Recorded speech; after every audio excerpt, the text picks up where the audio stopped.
इमामुल अंबिया हजरत मोहम्मद रसूलुल्लाह सल्लल्लाहु अलैहि वसल्लम ने इरशाद फरमाया, मैं दुनिया में आया हूँ इसलिए ताकि अखलाक हसना की तकमील कर दूं। हुजूर पाक अलैहिस्सलातु वस्सलाम ने इरशाद फरमाया, कामिल मोमिन वो जिसके अखलाक अच्छे हैं। अखलाक का पैमाना वो है जिसके पास जितने बेहतर अखलाक होंगे वो उतना अच्छा इंसान करार पाएगा।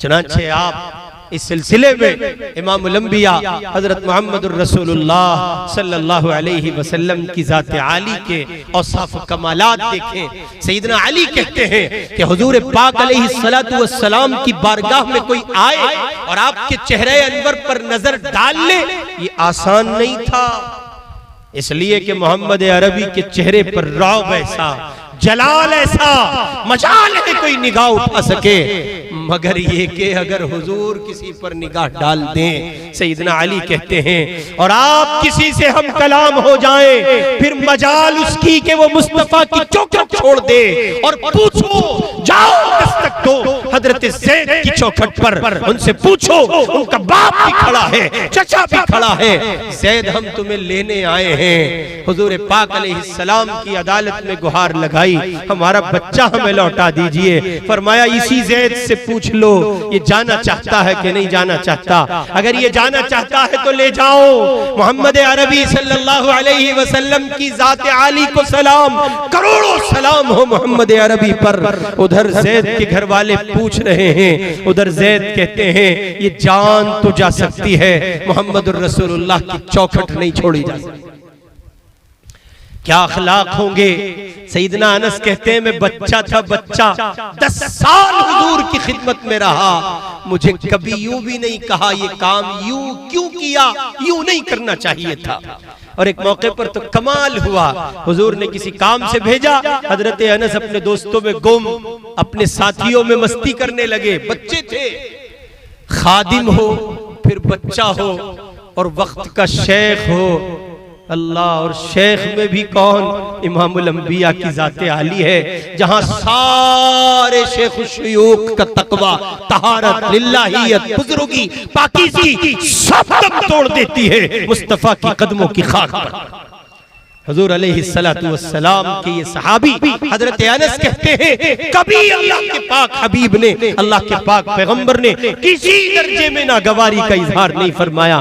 ऐसे आला अखलाक के मालिक हैं, उसी की तालीम आपने दी और फरमाया, अकमलुल मुमिनीना ईमानन अहसनुहुम खुलुका।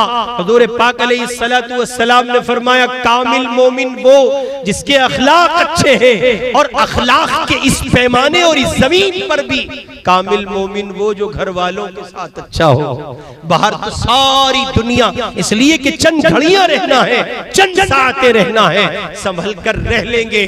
बेतकल्लुफ लाइफ अगर कहीं जीनी है वो घर की दहलीज है, वहां से जमानत मिलेगी कि बाअखलाक है तो बाअखलाक है, और अगर बाप ये कहते कि बेटे के पास अखलाक नहीं है तो फिर अखलाक नहीं। इसलिए जबान का बोल मीठा कीजिए, चेहरे के तासुरात को मुस्बत बनाइए, वला तुसाइर खद्दक लिन्नास। कुरान पाक के सबक को अपने जहन का हिस्सा रखिए। तुरशरूई के साथ मुलाकात न कीजिए, खंदा पेशानी से मिलिए, ऐसा मिलिए जो एक बार मिल ले तो फिर मिलने के लिए तरसता और तड़पता रहे। मिले थे किसी मर्द कलंदर से, एक बार मुलाकात क्या हुई, उस दीवाने से फिर मिलना चाहते हैं, इसलिए कि उसके अखलाक, उसका किरदार है इतना मेयारी कि उसकी मुलाकात से दिल नहीं भरता। और चौथे नंबर पर बुनियादी तौर पर हुस्ने मुआशरत इख्तियार कीजिए।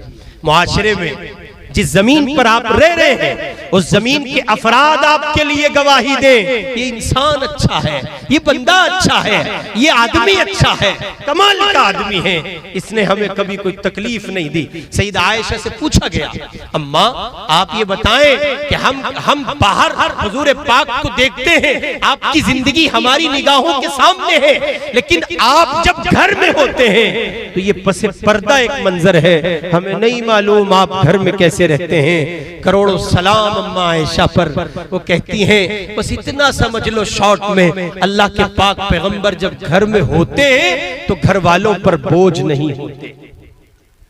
एक हम हैं अम्मी पानी ला दो, बड़ी बहन से मुतालबा है पानी लाओ, खाना लाओ, कपड़े निकालो।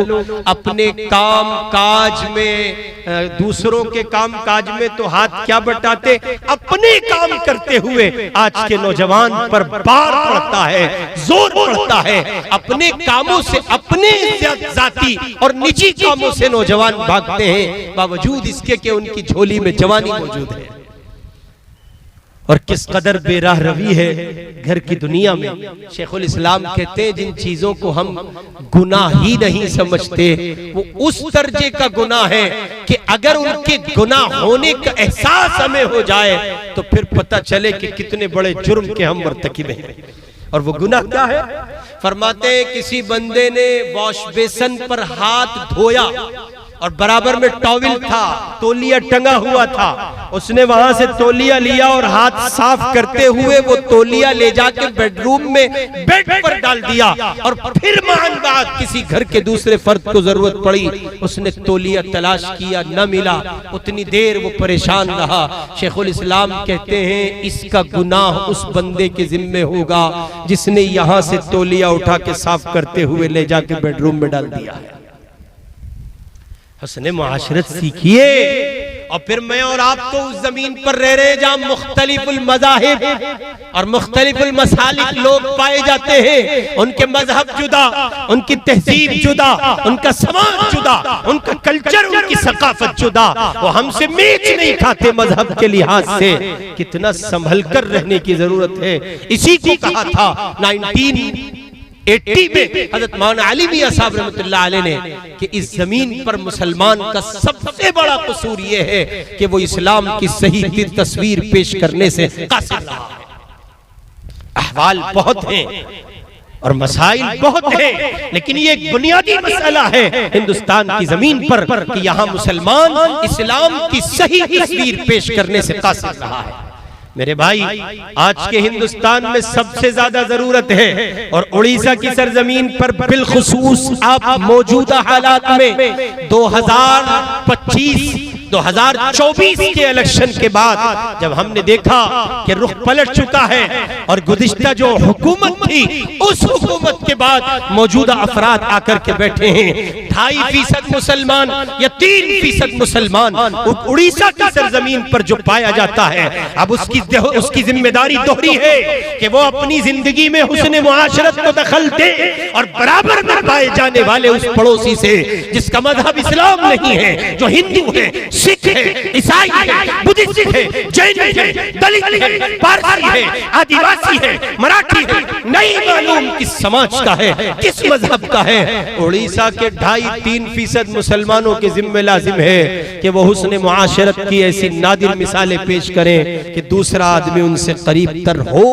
और इसको अपने लिए लाजिम समझ लें कि आप जितना हुस्न मुआशरत को जिंदा करेंगे उतना अमली तस्वीर इस्लाम की गोया इस मुआशरे में आप पेश करेंगे। मेरे आपके बुजुर्गों ने, मेरे आपके मशाइख ने, हमारे आपके बड़ों ने इस सिलसिले में बड़े कमाल के नुकूश छोड़े हैं। 1-2 मिसालें देकर बात को खत्म करता हूं। हमारे दारुल देवबंद में, देवबंद शहर में एक नाम है, एक बुजुर्ग शख्सियत पाई जाती हैं, हजरत मौलाना असगर हुसैन साहब देवबंदी रहमतुल्लाह अलैह। मुफ्ती आजम हिंदुस्तान और पाकिस्तान हजरत मुफ्ती शफी साहब उस्मानी रहमतुल्लाह अलैह अक्सर उनके हमराही होते हैं, हम नशीन होते हैं। वो लिखते हैं कि मैं कभी कभी हजरत मौलाना असगर हुसैन साहब देवबंदी रहमतुल्लाह अलैह की खिदमत में जाता हूँ। फरमाते हैं वहां जो चीजें देखने को मिली हैं हुस्न मुआशरत का ऐसा नादिर नमूना है कि अगर लोग इतना गहरा देखने लगे तो नताइज वो मुरत्तब होंगे जो उनकी फिक्र, उनके जहन का हिस्सा नहीं हुए। मुफ्ती शफी साहब फरमाते हैं कि एक मौके पर मैं मौलाना असगर साहब रहमतुल्लाह अलैह के पास उनके साथ जा रहा था, उनके घर उनके साथ जा रहा था। जाते जाते जब मकान करीब तर रह गया तो एक जगह मौलाना असगर साहब रहमतुल्लाह अलैह ने अपने पांव की चप्पल उतारे, जूतियां उतारी और उनको ऐसे हाथ में ले लिया और दोनों तलवों को मिलाकर ऐसे हाथ में पकड़ के दबे पांव चलने लगे।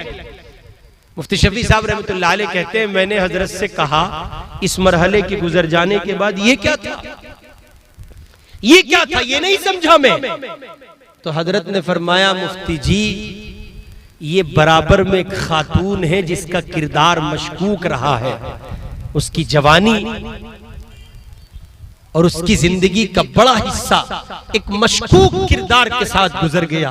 किसी जमाने में उसके चाहने वाले उसके यहाँ उसका रक्स देखने, उसका डांस, उसका नाच गाना देखने आते थे।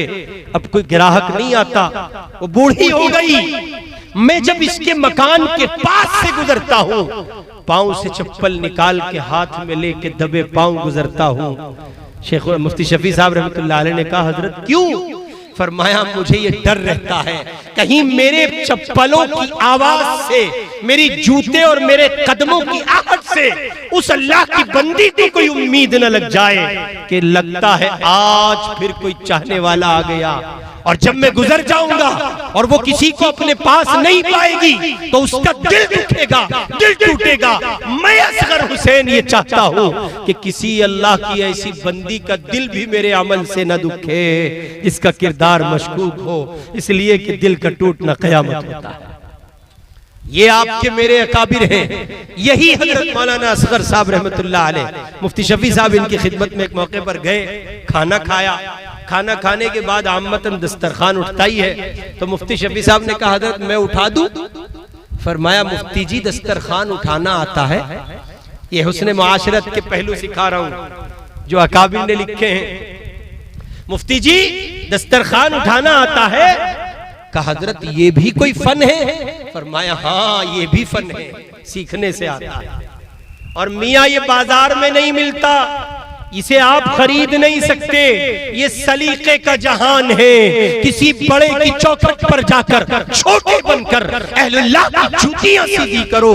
किसी को अपना शेख बनाओ, मुर्शिद बनाओ, मुरब्बी बनाओ, बड़ा बनाओ, उसके यहाँ जानू तलम्मुस तय करो, कड़वी कसीली सहोर सुनो। वहां से जो कुछ मिलेगा उस जहान का नाम सलीका है, शऊर है, फिक्र है, तदब्बुर है, हौसला है, तहजीब व तमद्दुन है। ये सब बुजुर्गों की चौखट पर मिलता है।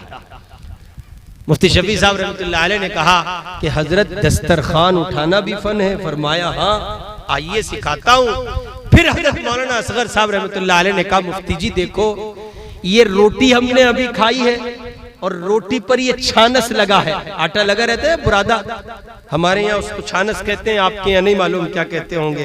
कहा, मुफ्ती जी ये मैं सारा का सारा रोटियों को झाड़ कर समेट लेता हूँ और यहाँ बराबर में मेरे मकान के चींटियों का बिल है, ले जाके वहां डाल देता हूँ। अल्लाह की उस मखलूक की ग़िज़ा का सामान हो जाता है। फिर फरमाया, ये हड्डियां हैं, जो गोश्त खाया है ये हड्डियां हैं। यहाँ मोहल्ले में पीछे की जानिब कुत्तों की बड़ी तादाद है, ले जाके वहां डाल देता हूँ, खुदा की उस मखलूक की ग़िज़ा का सामान हो जाता है। फिर फरमाया, मुफ्ती जी आम खाए गए हैं, ये आम अभी खाए गए हैं, तो ये जो गुठलियां हैं ना, ये ईदगाह में बच्चे खेलते हैं, ले जाके वहां डाल देता हूँ। बच्चों के खेलने और उनकी तफरी का सामान होता है। अब से 20-30 साल पहले आप जाएं तो यही सब चीजें आपको बच्चों के खेलने का जहान मिलता है। उस जमाने में मोबाइल नहीं था कि बच्चे मोबाइल से खेलते थे, उस जमाने में यही सब खिलौने थे। बच्चे दिन और रात, दिन का बड़ा हिस्सा यूं ही खेत खलियानों में गुजारते थे। हजरत मुफ्ती शफी साहब रहमतुल्लाह अलैह लिखते हैं, इतना बारीक देखते थे, इतना गहरा देखते थे हमारे मशाइख। और इस पर आपको मुस्तजाद सुनाता हूं, आखिरी बात के तौर पर इस चैप्टर के बहुत अहम नुक्ता। हमारे दारुल देवबंद के एक मुफ्ती हैं, मुफ्ती अजीजुर रहमान साहब देवबंदी रहमतुल्लाह अलैह। मैं इसको सैकड़ों दफा सुना चुका हूं, अक्सर सुनाता हूं इस किस्से को। मुफ्ती अजीजुर रहमान साहब देवबंदी रहमतुल्लाह अलैह, साहिब फतावा दारुल देवबंद। उनके हालात में है, उनके मकान की छत बंदी का काम चल रहा है, मिस्त्री मजदूर घर पे काम कर रहे हैं।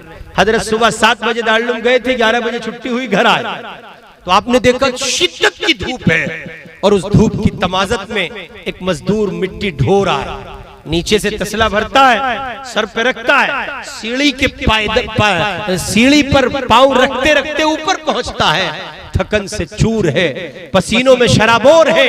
दारुल देवबंद का ये मुफ्ती आजम, उलमाए देवबंद का ये सपूत हजरत रहमतुल्लाह अलैह ने फरमाया नीचे आओ। उस मजदूर को नीचे लाए, फरमाया चारपाई पे लेट जाओ। उसने कहा ए हजरत कहाँ लेटो? कहा हजरत कैसी लेटो, कहा ना तुमसे। वो लेट गया तो फिर जमीन और आसमान एक मंजर देख रहे हैं जो इससे पहले उन्होंने बहुत कम देखा है कि ये दारुल देवबंद का मुफ्ती जो अभी फिक़्ह फतावा की मसनद पर बैठा था और मुफ्ती आजम के लक़ब से मुलक़्क़ब है और दारुल देवबंद के मुफ्तियान का तर्जमान बनकर बैठा है, यही अल्लाह का बंदा अपने घर में काम करने वाले उस मजदूर के पांव दबा रहा है। मजदूर ने एकदम पांव समेटे उठ के बैठ गया, कहने लगा हजरत कहा ना तुमसे लेटो, तुम हमारे मजदूर हो, तुमको मजदूरी देंगे, लेटो। वो फिर लेट गया हजरत के एहतराम में, अदब में। तो घर का कोई संभलता सा और जरा सा बड़ी सी उम्र का सा कोई बच्चा आया और उसने कहा बाबा ये क्या करते हैं आप?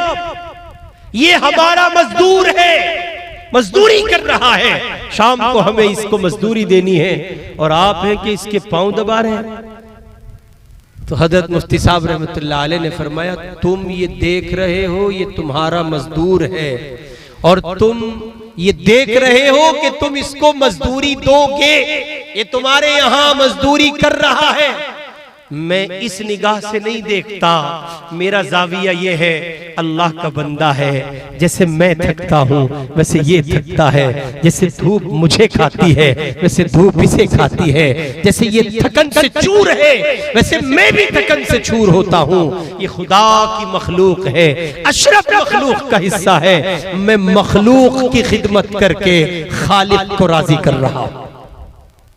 एक हम हैं, हमारा जाविया कुछ और है। हम कहते हैं हजरत इन मिस्त्रियों और मजदूरों पे जितनी देर मुसल्लत रहोगे उतना ही अच्छा है, ये काम तभी करते हैं। अच्छा मिस्त्री और मजदूर हमारे भी चाचा हैं, वो क्या कहते हैं? वो ये कहते हैं बेटा तुम जितनी कड़ी निगरानी करोगे हम काम उस निगरानी ही के वक्त में करेंगे, तुम जाओगे तो हम आराम करेंगे। इसलिए अपना जाविया बदले, सोच बदले, फिक्र बदले। मिस्त्री और मजदूर को अल्लाह के हवाले कर जाएं, उससे कहें कोई नहीं देखता, खुदा देख रहा है।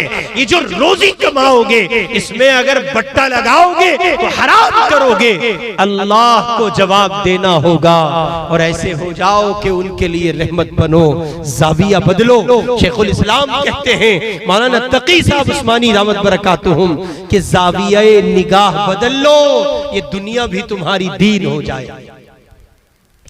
इसलिए वो 5 पिलरी इमारत का पहला पिलर तौहीद और रिसालत की हिफाजत, दूसरा पिलर इबादत की हिफाजत, तीसरा पिलर अखलाकियात की तामीर और चौथा पिलर हुस्ने मुआशरत। हुस्ने मुआशरत, आपका रिश्ता आपके बाप के साथ, भाई के साथ, बेटों के साथ, बहनों के साथ, माओं के साथ, बीवियों के साथ, भाइयों के साथ, चचाओं के साथ, खाला और खालुओं के साथ, फूफा और फूफियों के साथ, अजीजदारी और कराबतदारी में अल्लाह के बंदो ऐसे मिसाली किरदार के साथ रहो कि लोग तुमसे मिलने को तरसे और कहें एक वो अल्लाह का बंदा है। चंद घड़ियों की मुलाकात, चंद साथ उसके साथ रहना जिंदगी को एक नई समत दे जाता है।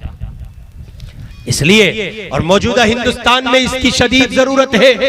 हुस्ने मुआशरत को जिंदा करने की शदीद तरीन जरूरत है। आप उड़ीसा की सरजमीन पर 2.5-3% मुसलमान हुस्ने मुआशरत के जरिए वो इनकलाब बर्पा कर सकते हो जिसकी जमीन में दुनिया मिसाल देने से कासिर होगी।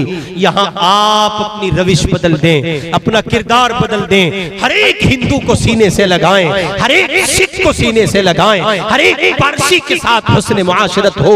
आपका पड़ोसी कौन है, किस मजहब का है, किस समाज का है, किस खानदान का है, किस कबीले का है, उसका धर्म क्या है, ये नहीं देखना। उसके कहने से उसकी रियायत और मुरूवत में अपने धर्म पर तो आँच न आने देना, लेकिन हुस्न मुआशरत में ऐसी मिसाल कायम कर देना कि उसके गम में बराबर के शरीक, उसके दुख में उसका दुख और दर्द बांटने वाले साथी, और उसकी खुशी में, उसकी मसरत के मौके पर उसमें दोबालगी पैदा करने वाले उसके बेहतरीन रफीक साबित होने की हर मुमकिन कोशिश कीजिए। आखिरी पांचवा बुनियादी पिलर, ये 5 चीजें अगर आप इख्तियार करते हैं, तौहीद और रिसालत समेट लेते हैं, यानी उन पर अमल पैरा हो जाते हैं, इबादत की दुनिया को मुज़य्यन कर लेते हैं, अखलाक संवार लेते हैं, जबान के बोल को मीठा कर लेते हैं, चेहरे के तासुरात को मुस्बत बना लेते हैं, लोगों से मिलने में लजाजत, तवाज़ो, मस्करत,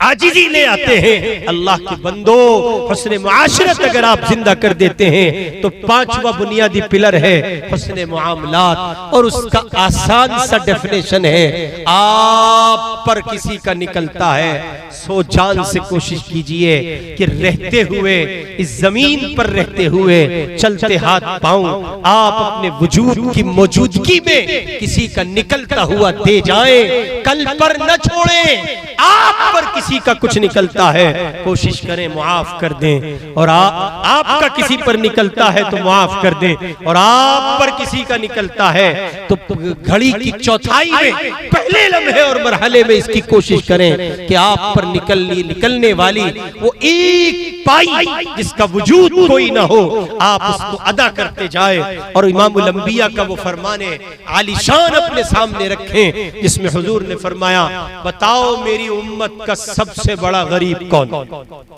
सहाबा तशरीफ फरमाए, सहाबा ने कहा अल्लाह व रसूलुहु आलम, नहीं मालूम या रसूल अल्लाह, अल्लाह और उसका रसूल ज्यादा जानता है, उम्मत का सबसे बड़ा गरीब कौन है? हुजूर ने फरमाया मेरी उम्मत का सबसे बड़ा मुफलिस वो है जो ओहद पहाड़ जितनी नेकियां लाएगा। 7 किलोमीटर के दायरे में फैला है ओहद पहाड़, ऐसे जखीरे नेकियों के उसके पास होंगे, मगर लोगों को सताया इतना होगा, हुस्ने मुआमलात में बदमुआमलगी इस दर्जे बढ़ी हुई होगी कि उस पर हुकूक वाजिबा इतने निकलते होंगे कि अल्लाह की तरफ से ये ऐलान होगा, तुम्हारे जिम्मे जिसका जो निकलता है अदा करो। और हजरत वहाँ रियाल नहीं चलता, वहाँ डॉलर नहीं चलता, दीनार नहीं चलता, पाउंड नहीं चलता, वहाँ न सऊदी रियाल चलता है, न कतरी, न अम्मानी, न बहरेनी, कोई रियाल नहीं चलता। और जब रियाल नहीं चलता तो रुपए को कहाँ लाएंगे, टके को कहाँ लाएंगे? भट्टी में झोंक दीजिए फिर कुछ नहीं। जब डॉलर नहीं, रियाल नहीं, पाउंड नहीं, दीनार नहीं, दिरहम नहीं, कुछ नहीं, तो फिर रुपया कहाँ शुमार होगा? हरगिज नहीं। वहां तो अल्लाह ये फरमाएंगे इसको राजी करो। राजी कैसे होगा? भाई मान जाओ ना, तुमने गालियां बहुत दी थी, मान जाओ, नहीं तुमने जमीन दबाई हुई है, उसका बदला दो। तुम पर हमारी रकम निकलती है, कारोबार में इन्वेस्ट करने के नाम पर ली थी, फ्रॉड कर गए, खा गए, जमीन दबा ली तुमने, हमारा माल वापस करो। अल्लाह कहेंगे इसे राजी कर, इसकी रजा में तेरी जन्नत छुपी है। वो राजी करेगा, नेकियां देगा, थोड़ी दी, फिर दूसरे को दी, फिर तीसरे को दी, फिर चौथे को दी। आका कहते हैं ओहद पहाड़ जितनी नेकियां लौटाता जाएगा और तन्हा खड़ा रह जाएगा, फिर भी हक के वाजिब उसके जिम्मे होगा। अल्लाह कहेंगे अब लोगों के गुनाह इस पर लाद दो। नतीजे में उस अल्लाह के बंदे के जन्नत ना आ सकेगी, जहन्नम आएगी। इसलिए 2 नफल कम पढ़ लो, 2 रुकू तिलावत कम कर लो, 2 तस्बीह कम पढ़ लो, मगर ये कि किसी का हक वाजिब निकलता हो उसको अदा पहले कर। आजकल लोग वज़ाइफ बहुत पढ़ते, तस्बीह बहुत पढ़ते, अस्कार बहुत पढ़ते, मामूलात बहुत पढ़ते, बड़े हजरत समझे जाते। दुनिया उनकी तस्बीहात, अस्कार, मामूलात और मामूलात की उनकी मिसालें पेश करती है। बड़े तहज्जुद गुजार है, हजरत ना पढ़े तहज्जुद, न पढ़े, इसलिए कि मुमकिन है 100% मुमकिन है ये बात कि अल्लाह आपसे ये न पूछे कि तहज्जुद पढ़ी कि नहीं पढ़ी, लेकिन ये जरूर पूछेगा कि फुला के पैसे तुम्हारे दिन में निकलते थे। हजरत आप तो बहुत नेक थे, बहन को मीरास में से हिस्सा क्यों नहीं दे के आए? देना था, हमने तो बड़ी महंगी शादी कर दी थी, ये भी करना था। हाँ ये भी करना था। बहनें गुहार लगाती मर जाती हैं, बहनों को मीरास देने वाला कोई नहीं। आगे से लोग ये कह देते हैं कि हमारी बहनें लेती नहीं है, हमारी आपी हमारी बाजियां लेती नहीं है। उस पर हम एक बात कहते हैं, मियां वो जो आपकी बाजी के साथ बाजा लगाए ना, बाजा यानी बहनोई, किसी दिन उसे इशारा दे के देखो कि हम बाजी का हिस्सा देना चाहते हैं। वो अगर आपको भी उठा के ना ले जाए तो कहना। आप कहते हो बहन नहीं लेती, आप कहते हो बाजी लेती, अरे वो लेती क्यों नहीं, इस पर कभी गौर करो। बड़ा हसास पहलू है। आपकी बहन आपसे इसलिए हिस्सा नहीं लेती है, उसे ये डर है अगर मैंने हिस्सा ले लिया मेरे बाबा का 20 साल पुराना आंगन छूट जाएगा। उसे ये डर है वो दहलीज छूट जाएगी जहां मेरा बचपन गुजरा है। उसे ये डर है वो बैठक छूट जाएगी जहां मैंने अपने बाबा को सारी जिंदगी क़याम व आराम करते देखा है।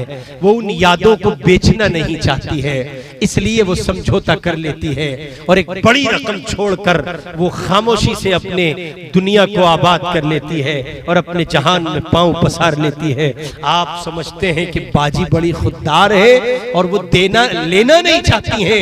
आप जमानत दो कि आप उसकी इस खुशी को नहीं छीनोगे, फिर वो लेती है कि नहीं लेती ये हम बताएंगे।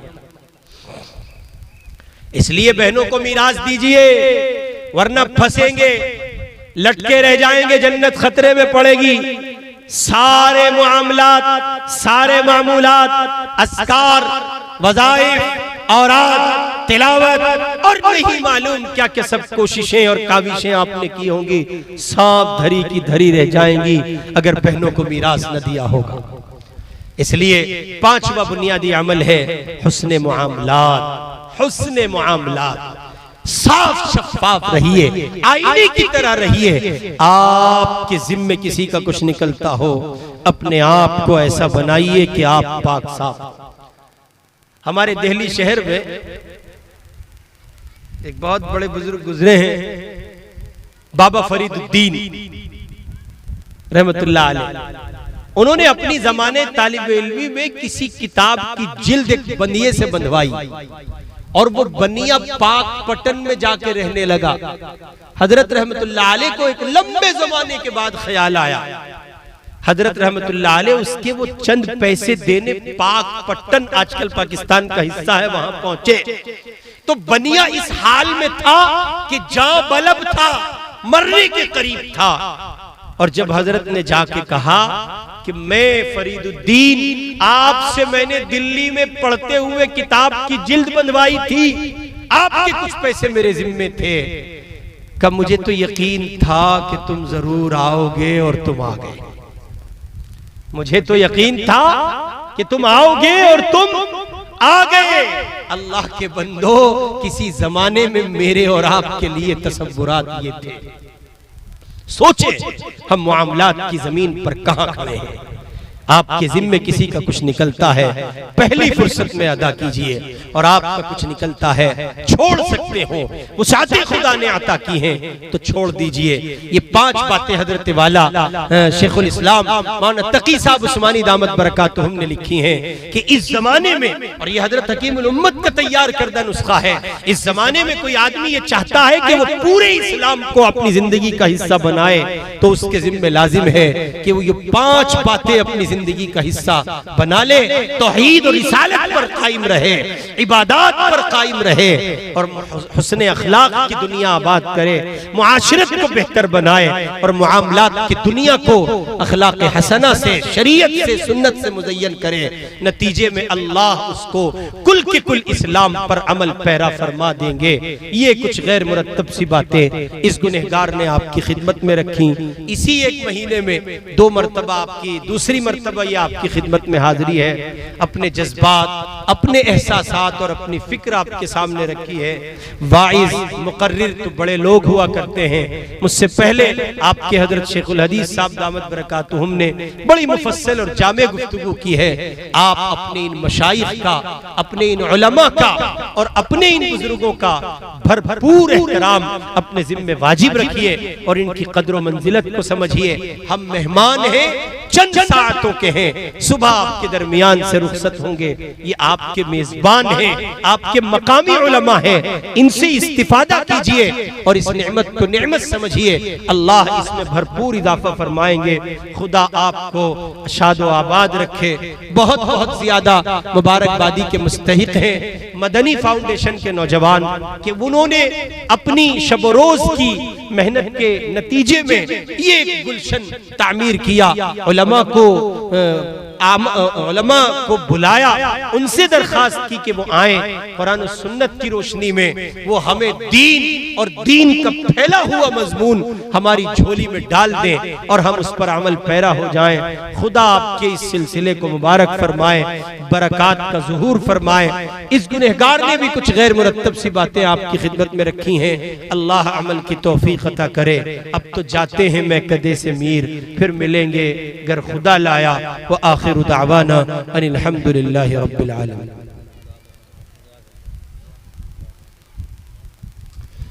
सुब्हान रब्बियल अलीय्यिल अअ्लल वहाब। अल्लाहुम्मा सल्लि अला सय्यिदिना मुहम्मद व अला आलि सय्यिदिना मुहम्मद व बारिक व सल्लिम।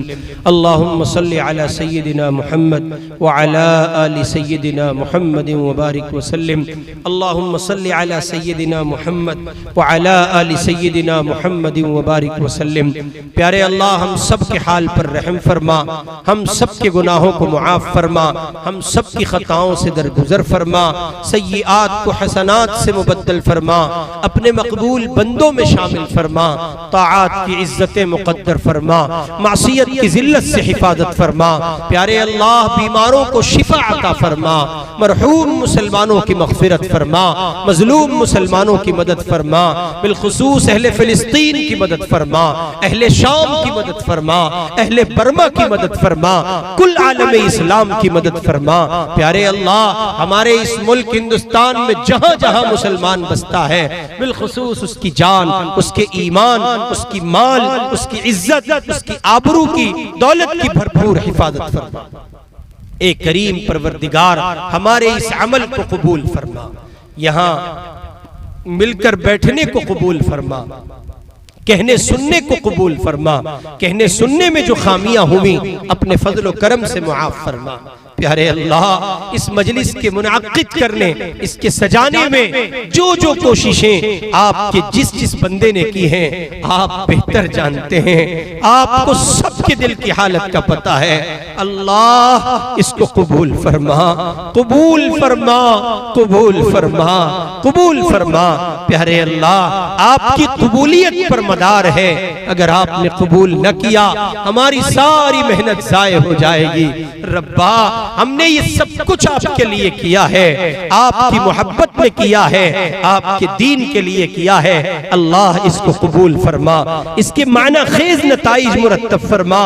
प्यारे अल्लाह, इस बस्ती पर 100% अपने दीन को यहाँ के घरों में और अफराद की जिंदगी में दाखिल व शामिल फरमा। ए करीम परवरदिगार, इस बस्ती पर अपनी खुसूसी रहमत नाजिल फरमा। उलमा मशाइख के वरूद मसऊद को इस बस्ती के लिए कबूल फरमा। अल्लाह, उनकी आमद को इस बस्ती के लिए मुबारक फरमा, खैर का, सलाह का, बरकत का, फलाह का जरिया फरमा। ए अल्लाह, आसानियों का जरिया फरमा, यहाँ बसने वाले लोगों को खुशहाली नसीब फरमा, हर तरह की बदहाली से हिफाजत फरमा। अल्लाह, हमारे मुल्क हिंदुस्तान की हिफाजत फरमा, उसके गोशे गोशे चप्पे चप्पे की हिफाजत फरमा। यहाँ बसने वाले हमारे बिरादरान वतन, वो हिंदू हो, सिख हो, ईसाई हो, बुद्धिस्ट हो, जैनी हो, दलित हो, पारसी हो, किसी मजहब के लोग हों, अल्लाह सबकी जिंदगी में खुशहालियां पैदा फरमा, सबके दुनिया को खुशहाली से मामूर फरमा, खुशियों भरा गुलशन, खुशियों भरा जहान सबको नसीब फरमा और सबको इस धरती पर प्यारो मोहब्बत के साथ रहने की तौफीक अता फरमा। एक करीम परवरदिगार इस मजलिस में सदारत फरमाने वाले और एक करीम परवरदिगार सरपरस्ती फरमाने वाले, ये तशरीफ लाने वाले तमाम तर उलमा की आमद को कबूल फरमा, सबका मिल बैठना कबूल फरमा, माना खेज नताइज मुरत्तब फरमा। ए अल्लाह फिर गुजारिश करते हैं मौला कबूल फरमा, कबूल फरमा, कबूल फरमा, कबूल फरमा, अल्लाह कबूल फरमा। तेरी एक निगाह की बात है, मेरी जिंदगी का सवाल है अल्लाह, सारा मसला आपके यहाँ से मिलने वाली कबूलियत पर है। अगर आपने कबूल न किया मेरे मौला, हमारा ये चीखना चिल्लाना और गुहार लगाना सब बेमाना हो जाएगा। घंटों बैठकर आपके दीन की बातें सुनना सब बेमाना हो जाएगा। अल्लाह कबूल फरमा लीजिए, अल्लाह कबूल फरमा लीजिए, बरकत का ज़ुहूर फरमा दीजिए, हर खैर अता कर दीजिए, हर शर से बचा लीजिए। जिन भाइयों ने बहनों ने दुआओं के लिए कहा लिखा तवक्को रखते हैं, उनकी जायज तमन्नाओं को पूरा फरमा दीजिए, जायज हाजात की तकमील फरमा दीजिए, हमारे कारोबार में खूब खूब बरकतें अता कर दीजिए। प्यारे अल्लाह मदारिस की, मसाजिद की, खानकाहों की, मज़ारात की भरपूर हिफाजत फरमा दीजिए, दावत व तबलीग के काम की भरपूर हिफाजत फरमा दीजिए, जमईयत उलमाए हिंद की हिफाजत फरमा दीजिए, मुस्लिम पर्सनल लॉ बोर्ड की हिफाजत फरमा दीजिए। अल्लाह हमारे औकाफ की हिफाजत फरमा दीजिए, इस जालिम हुकूमत का खात्मा फरमा दीजिए, अमन पसंद लोगों को इख्तिदार अता कर दीजिए। अल्लाह मुल्क में जमहूरियत के ढांचे की हिफाजत फरमा दीजिए, सेकुलरिज्म की हिफाजत फरमा दीजिए, सबको अपनी अपनी आस्था पर खुलकर जीने के मौके इनायत फरमा दीजिए। अल्लाह जालिमों को पकड़ लीजिए, जालिमों की गिरफ्त फरमा लीजिए। अल्लाह जालिमों को नेस्तो नाबूद कर दीजिए, निशान इबरत बना दीजिए। अल्लाह मजलूमों की आहो पुकार सुन लीजिए, फिलिस्तीन के मजलूमों की मदद फरमा दीजिए, इसराइल का खात्मा फरमाइए। अल्लाह अमेरिका को जलील फरमा दीजिए, आलम कुफ्र को जलील फरमा दीजिए, आलम इस्लाम की हिफाजत फरमा लीजिए, हर खैर अता कर दीजिए, हर शर से बचा लीजिए। जिन्होंने दुआओं के लिए कहा लिखा तवक्को रखते हैं, उनकी जायज तमन्नाओं को पूरा फरमा दीजिए। खैर के उन्वान पर जितनी दुआएं इमामुल अंबिया हजरत मुहम्मदुर रसूलुल्लाह सल्लल्लाहु अलैहि वसल्लम ने मांगी हैं, उन तमाम दुआओं में हम गुनहगारों को हिस्सा अता कर दीजिए। प्यारे अल्लाह जितनी चीजों से पनाह चाहिए है, हमें पनाह अता कर दीजिए। हमारी माएं बहनें बच्चियां भी एक करीम शरीक के बज़्म हैं, इन तमाम दुआओं में उनको भी शामिल फरमा लीजिए, उनकी मन की मुरादें पूरी फरमा दीजिए, जायज हाजात की तकमील फरमा दीजिए, हर खैर अता कर दीजिए, हर शर से बचा लीजिए। हमारी तमाम दुआओं को महज अपनी रहमत से कबूल फरमा लीजिए। नबी पाक सल्लल्लाहु अलैहि वसल्लम के सदक़े तुफैल कबूल फरमा लीजिए। व सल्लल्लाहु तआला अला खैरि खल्क़िही सय्यिदुना मुहम्मद व आलिही व अस्हाबिही अजमाइन बिरहमतिका या अरहम।